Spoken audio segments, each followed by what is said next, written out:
Sarah Winchester foi esposa de William Wirt Winchester, herdeira de uma fortuna e de 50% das ações da Winchester Repeating Arms Company, após a morte do marido em decorrência de uma tuberculose em 1881.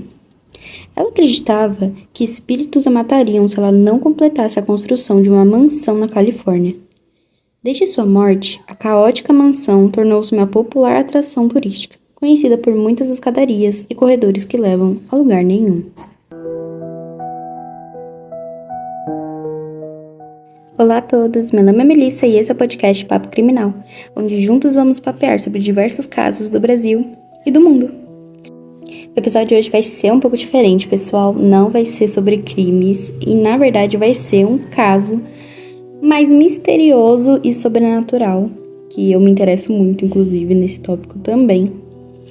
Mas com a sexta-feira 13 se aproximando, eu quis trazer um caso mais nessa vibe para essa semana, porque na sexta-feira 13 já vai ter um especial, na sexta agora vai ter um especial só de histórias de terror, mas eu queria também trazer esse tema pro episódio da semana, então vai ser assim uma coisa mais misteriosa, mais sobrenatural, não muito de crime, então na verdade eu acho que nada de crime, só eu acho que o máximo que se relaciona ao crime é as armas que a família vendia.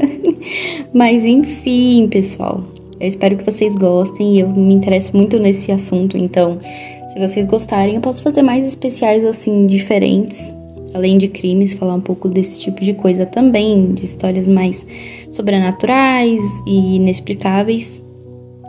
Mas enfim, já segue lá o Instagram do podcast, @papocriminal, e o TikTok, @papo.criminal, que em ambos eu vou trazer alguns outros conteúdos, como dicas de filmes, séries e livros com a temática de true crime, e também um pouco agora de sobrenatural e terror e afins. E também vai ter as imagens dessa história que eu vou contar agora. Dito isso, vamos ao caso.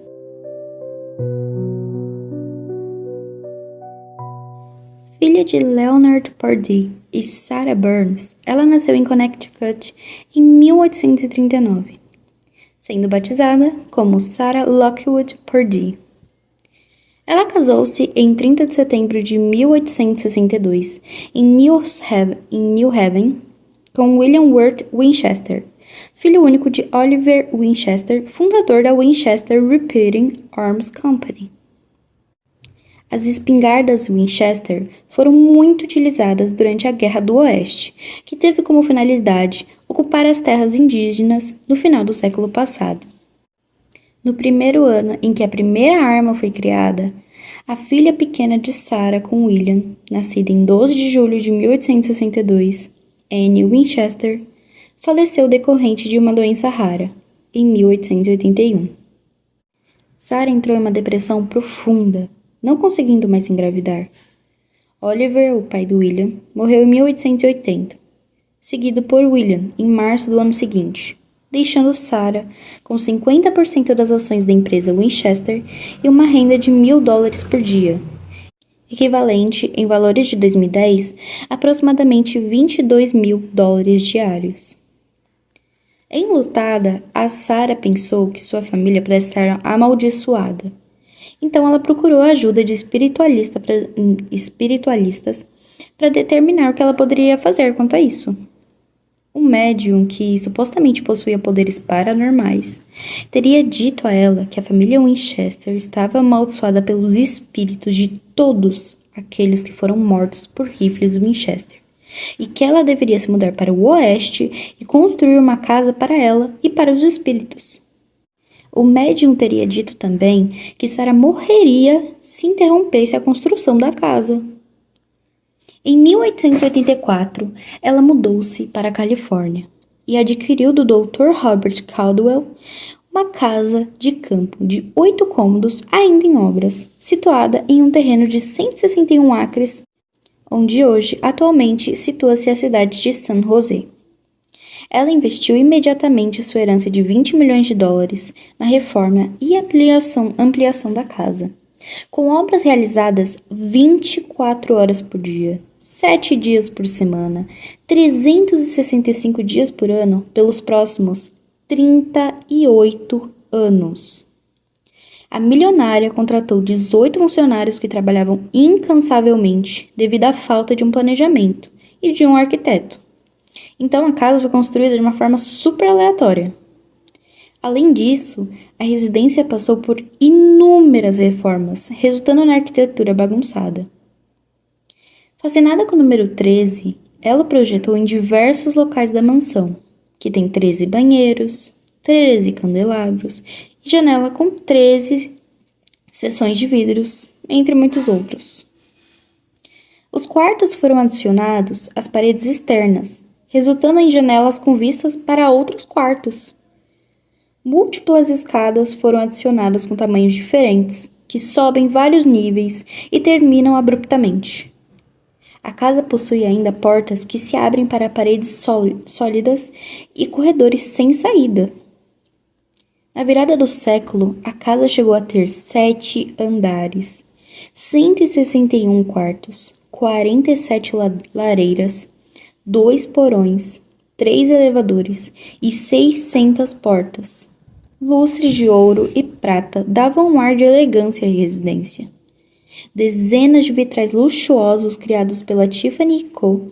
foram implementados nas paredes. A construção da casa só foi interrompida com a morte da Sarah, em 5 de setembro de 1922, aos 83 anos, quando ela teve insuficiência cardíaca. Ela foi sepultada próximo ao seu marido e filha no cemitério Evergreen, em New Haven, Connecticut. Ela deixou um testamento dividido em 13 partes, assinado por ela 13 vezes. Ou 13 de novo. A casa e sua mobília foi deixada para a sobrinha de Sarah, Miriam Merriman Marriott, que escolheu o que queria e leiloou o resto. Foram precisos 6 caminhões de mudança e 12 pessoas trabalhando por aproximadamente 2 meses até que a casa estivesse totalmente vazia. O local foi então vendido e transformado em uma atração pública, com as primeiras visitas realizadas em fevereiro de 1923, 5 meses após a morte de Sarah. Outros, no entanto, rejeitam a ideia de que Sarah era uma mulher excêntrica. Conforme repercutido pela Forbes, ela enxergava as reformas da casa como hobby. Para ela, a reforma também seria uma maneira de manter os funcionários empregados em um momento econômico difícil. O fato de ter vivido de forma reclusa e gastado dinheiro como o bem entendia originou uma má reputação. Ela tinha consciência social e tentou retribuir, explicou a historiadora Janet Boehme, da Winchester Mystery House, ao Los Angeles Times, em 2017. Ela cita, por exemplo, a construção de um hospital de tuberculose em New Haven, doença que vitimou seu marido. Esta casa em si foi seu maior trabalho social de todos. E para quem ficou até agora, é uma surpresinha. Vou contar mais um caso extra neste mesmo episódio, também relacionado ao sobrenatural e mistérios. Agora eu vou contar sobre a Anna Elizabeth Michael, que foi uma garota que morreu após um exorcismo por estar supostamente com um demônio dentro de si. Inclusive, a história dela serviu de base para os filmes Requiem e O Exorcismo de Emily Rose.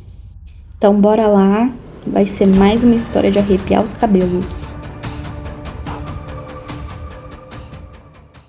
Anneliese Michael nasceu em um estado federal alemão da Baviera, mas foi criada com suas 3 irmãs no pequeno município de Klingenberg, em Maine.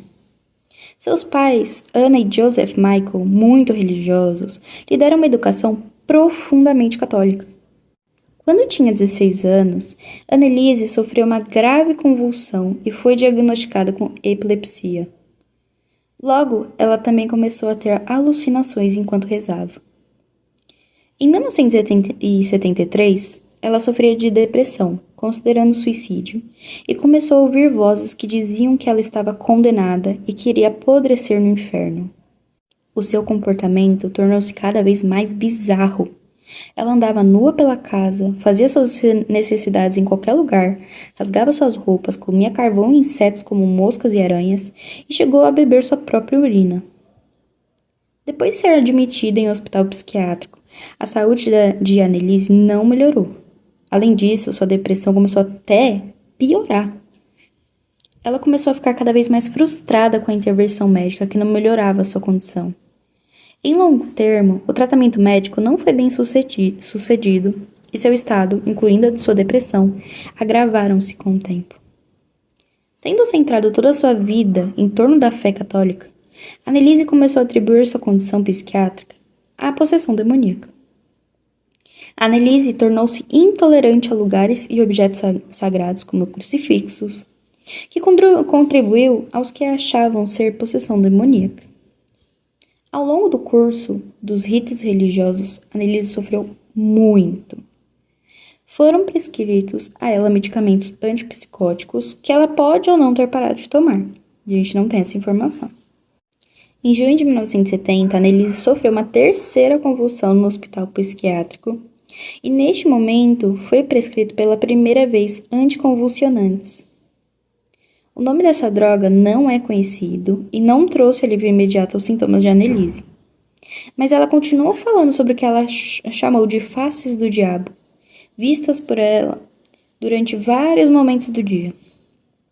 Annelise ficou convencida de que a medicina convencional era de nenhuma ajuda, acreditando cada vez mais que sua doença era um tipo de distúrbio espiritual. Então, ela recorreu à igreja para que a exorcizassem. Naquele mesmo mês, lhe foi prescrita uma outra droga, que é tipo uma fenotiazina, com propriedades gerais semelhantes à clorpromazina, que é usado no tratamento de psicoses diversas, incluindo esquizofrenia e distúrbios de comportamento. Em novembro de 1973, Annelise iniciou o tratamento com Tegretol, que é uma droga antiepilética. E Annelise tomou o medicamento com frequência, até um pouco antes da sua morte.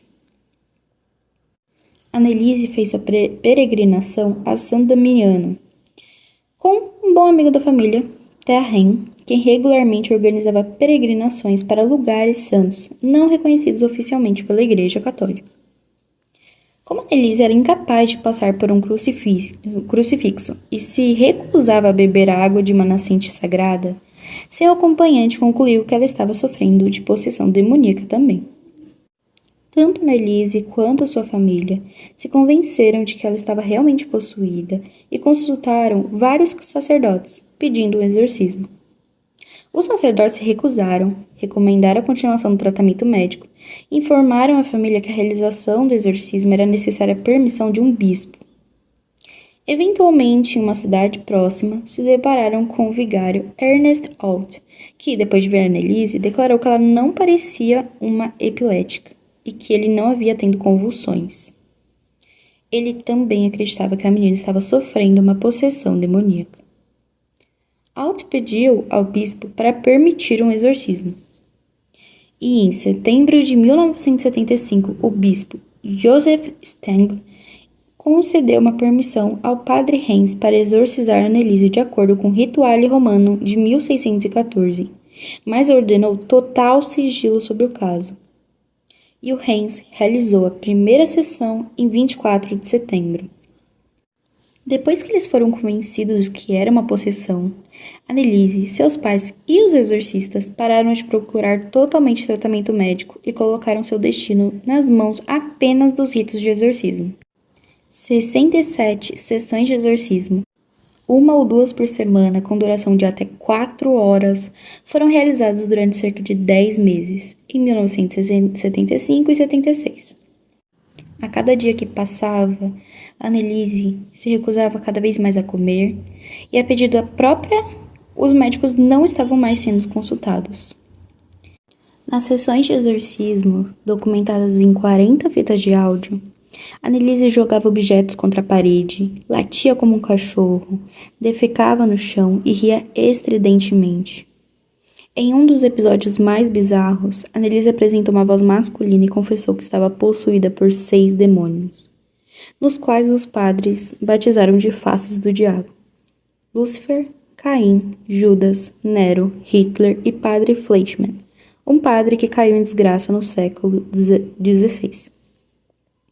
De acordo com o relato dos padres, os 6 demônios teriam sido exorcizados em 31 de outubro de 1975, no dia do Halloween. As sessões não surtiam efeito e Annelise ficava cada vez mais irritada e agressiva. Ela ficou sem comer e beber líquidos, acreditando que deixaria os demônios sem força, e rompeu os ligamentos de seus joelhos com as genuflexões, que é o ato de reverência, enquanto realizava as sessões. Em uma das noites, Annelise relatou que sonhou com a Virgem Maria, que teria lhe dado a opção de ser libertada do seu sofrimento ou continuar com os demônios para que todos soubessem que o mundo espiritual e as ações demoníacas realmente existem. Ela teria decidido ser liberta do sofrimento. A condição de Annelise piorou na Sexta-feira Santa de 1976, de acordo com seus pais. Em 30 de junho de 1976, extremamente magra, Annelise recebeu a absolvição do padre Hens. No dia seguinte, em 1 de julho de 1976, Annelise veio a óbito.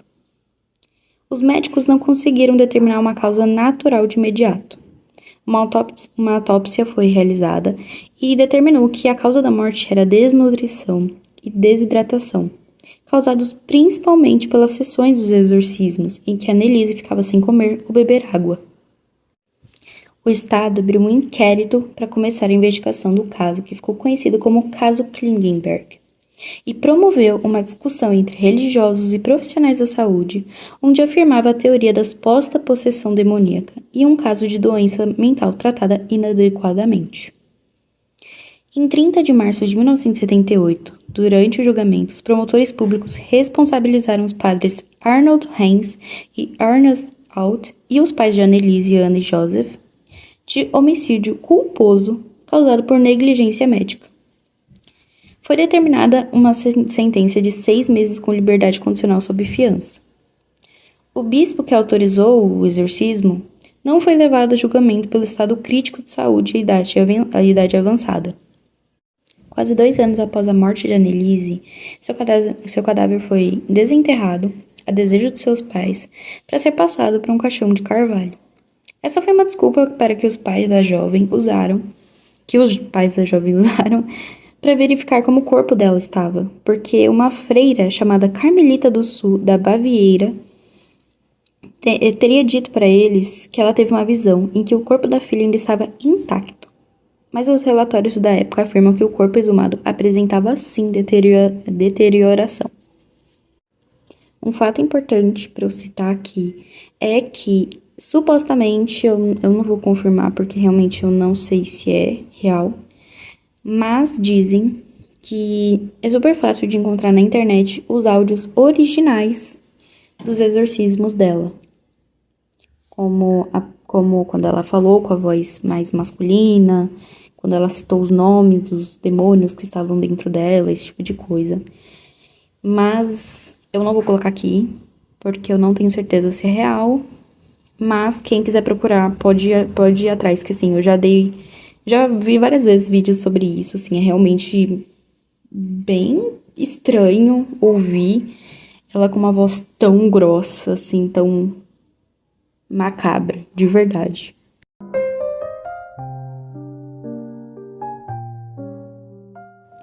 Então, pessoal, o que vocês acharam desse episódio? Me contem.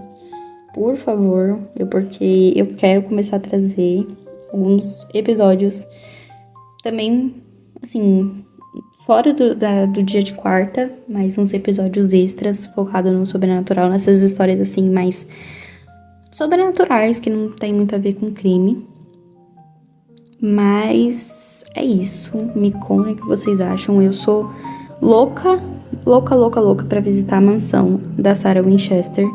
Dizem que lá tem uma sala, que era a sala onde ela encontrava com os espíritos, era onde ela via os espíritos. E dizem que é a sala mais gelada da casa e que realmente você sente uma coisa estranha lá dentro.